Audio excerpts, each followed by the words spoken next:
Is Tim Pool a racist? Let's find out. Hey, all gravity. Any day above ground, live it. So you already know what to do. Share, like, and subscribe. That's right, share, like, and subscribe, because I'm not like other YouTubers. I'm different. So the whole world's talking about Kanye West walking out on Tim Pool. Kanye just settled his divorce for $200,000 a month. But we all know what this is really about, folks. I think it's starting to turn the corner, and I think a lot of the so-called upper echelon of black society are starting to realize that they can be broken by white supremacy anytime, and white supremacy has enough agents out there to get the job done. Now, for those who don't know Tim Pool, he is a big YouTuber. I think collectively on all three of his channels, he's probably got almost 4 million subscribers. And, you know, he's been on the left side of the media, but now he considers himself center right. But you know what? I'm not even going to go into how he aligns himself with. I'm going to save that after you hear this clip. Now, everybody's talking about, again, Kanye walking out on him, but there was a particular part in that segment that I want y'all to hear, because I think, I shouldn't even say I think, Tim Pool took a direct shot at black people, and credit to Kanye for not only walking out but checking him on that. So here's the clip, and then we'll talk about it. But so we're getting right into it, I guess, right? I was hoping to go for the news first before we got into all of this stuff. I think the issue is, one way to put it is, you're expounding upon a localization issue that you've witnessed, right? Let me clarify. There are a handful of people that you see are Jewish in a certain place, and then you associate Judaism with the power, whereas I view that as not relevant to it. Like, yeah, you're substantially more powerful than I am, but I don't view what you're doing as an issue of black people. Yeah, but have you ever heard the term the black vote? So it's okay to put us in one net, but it's not okay for me to put them in one net. Yeah, but I mean, that's the basis of the hypocrisy that people have been thinking about and knowing about and realizing for decades. We were all wondering how this dam was going to break. Everybody in the country was wondering, what is the root of this hypocrisy? Why can people talk about white people a certain way? Why can't they talk about that group a certain way? And the wretched and wicked and oppressive prevailing orthodoxy of cancel culture, well, it turned out that the one thing that was going to break the dam was the biggest star in the world, and it took the biggest star in the world to do it. And now the dam is broken. So let me tell you my issue. I don't like identitarianism. You guys are familiar with what that is? Well, they started it, and they've been visiting on us. We're trying to break it. When I was asking you about running for president, you immediately said, well, you know, you'd be good for the black vote. And I said, is that because I'm black? No, not just because of that. So is that, are you doing the same thing? I didn't say that was the only reason. I said it was because you're personable to the common person, and you probably would do well with the black vote. Absolutely. Just because I'm black, there's a lot of black people that don't like me. Of course. I think race plays a role in a lot of things. Absolutely. And I think that I think the construct of race has really been forced upon us as just something for us to be woke about and just constantly talk about and use it as these like walls. Couldn't you say the same thing about Judaism? Well, let's look at the facts of what I'm saying, though. If you say in this neighborhood where they gerrymander, there's this amount of time. So, hey, I wasn't doing that. I was just gerrymandering the lawyers and the Hollywood executives and the people at the bank that debanked me and then froze my accounts. You know, it's like we want to jump into protecting the idea that we can't put a net around something, right? But that's been my job as a producer, to take, a Roy Ayers sample and put a James Brown drum. All right, folks, y'all heard that clip. There's just so much to unpack, but let's begin here. Tim Pool, for a YouTuber / journalist, you're very ignorant on what's going on out here, outside your bubble in West Virginia. Sir, for you to say that you don't see what Kanye's going through as an issue between the Jewish community and black people, you're being intellectually dishonest. Sir, you lived in New York City, particularly Brooklyn. You're going to tell me that the couple of years that you lived there, you've never seen Jewish people and black people go at it? You've never heard any of these stories? You've never heard of these scrupulous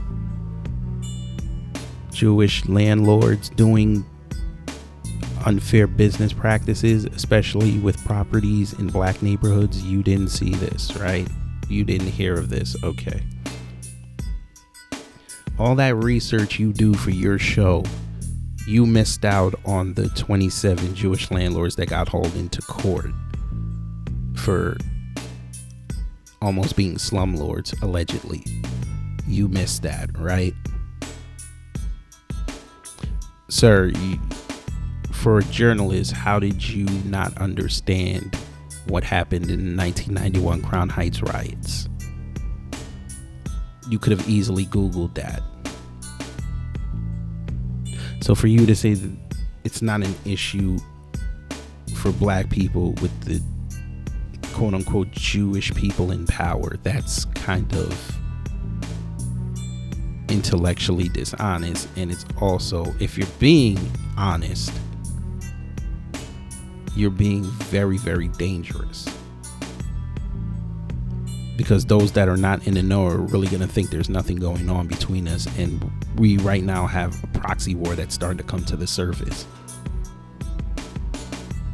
And a lot of people are going to get exposed in this. But we're off that part. Number 2. Well, let me address 1A. Because this also has to do with that. You brought up black vote. You know what? I'll save that for the 3rd. Let's do this. You said you don't like identitarianism. Okay, sir, I've been following you for 2 years on your YouTube channel. Sir, you have made it a point in a lot of your uploads to mention that you're white and Korean. That's an identity. Number 2, you've made it a point to bring up that you're from Chicago. That's an identity. You know, people in this country like to bring up their city, where they're from. Number 3, you love to make jokes about how people call you milquetoast and all that, and you would embrace it. That's an identity, sir. 4, you've told people you used to be a liberal. Now you identify as center right. Hell, even sometimes you said you identified as libertarian. That's an identity. See, I get it. People like you, identity's okay for you to bring up when convenient and to scrutinize when it doesn't. But then when you try to label black people, because you said in here, you said what you said about black people, it's okay. We should just be in a box and that's it. That's how y'all identify.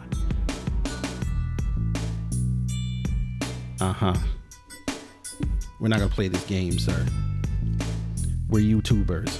If we didn't identify as something, we wouldn't have an audience. We might as well be people like Mr. Beast and PewDiePie and just turn on our mics and just say whatever we want and give out money, and we get 9-figure subscribers. But we identify as something, which means we have a concerted obligation to our audience to stay on that message. Or if we are going to change, you have to make sure that everybody understands why the change is necessary. But number 3, and this is the part that really pissed me off. You told Kanye he would be good for president because he can get the black vote and he's personable. We know black vote was code word for black people. More importantly, it was code for, based on how Kanye's acting right now, the ignorant black people. Now again, you can refute this if you want. This is how I picked it up as. Let's ask the question, folks. The black vote has been the most popular and the most scrutinized vote for the last 6 years. I could go back to Obama, but that was more of people knowing where we were, how we were going to vote. That is going to be the zenith of the black vote in every history book ever made. 2008. 98% of black people voted for Obama. I brought up 2016 because nobody predicted that black men would vote 15% for Trump. They figured Hillary would have got at least 90% of the black vote, the black male vote. So when those numbers came out, it shocked the entire world. And then the number damn near doubled in 2020. So we've been targeted for 6 years. Hell, y'all, Stacey Abrams ran outside and said, if black men vote for me, I'll win the election. Mike Wilson. Then when she loses, it's our fault. Tim Pool, you know how powerful the black vote is. If Kanye West was on code, he would be president in 2 years.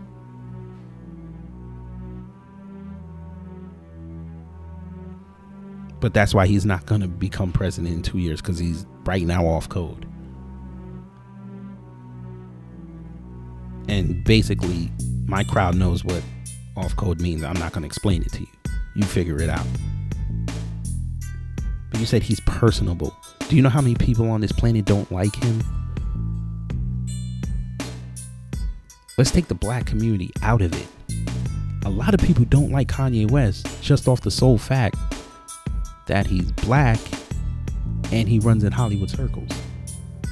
A lot of people don't like his attitude. A lot of people don't like how he carries himself. A lot of people don't like the fact that he's associated with the Kardashians.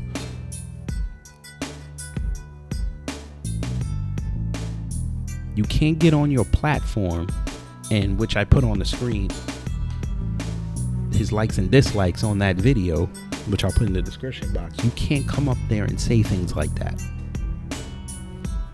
I get it. Your audience on the black side is not that big, but you cannot go out there and give your crowd this false identity of black people. You can't do it.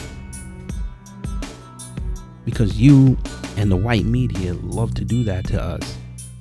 So they come in with this false idea of who and what we stand for. And they just see skin color and automatically assume we're gonna ride with them. But your same crowd would never come over and actually have a conversation or sit down and actually listen to what we say. But you figure because you have 1 million plus subscribers on your platform, you could just say whatever you want. That's not how this works. You have to make sure when you say things, you make sure you have an air of truth behind it, or you're just sensationalizing. And you know you messed up because the next day, your first segment was you trying to explain it, and even your crowd in there again told you screwed up. You had one of the top 3 people in the world to interview. Kanye West, Donald Trump, Joe Biden. You had an opportunity to interview one of those 3 men and really let him get his message out and get the questions that everybody wants to know and get the answers. And you screwed that up.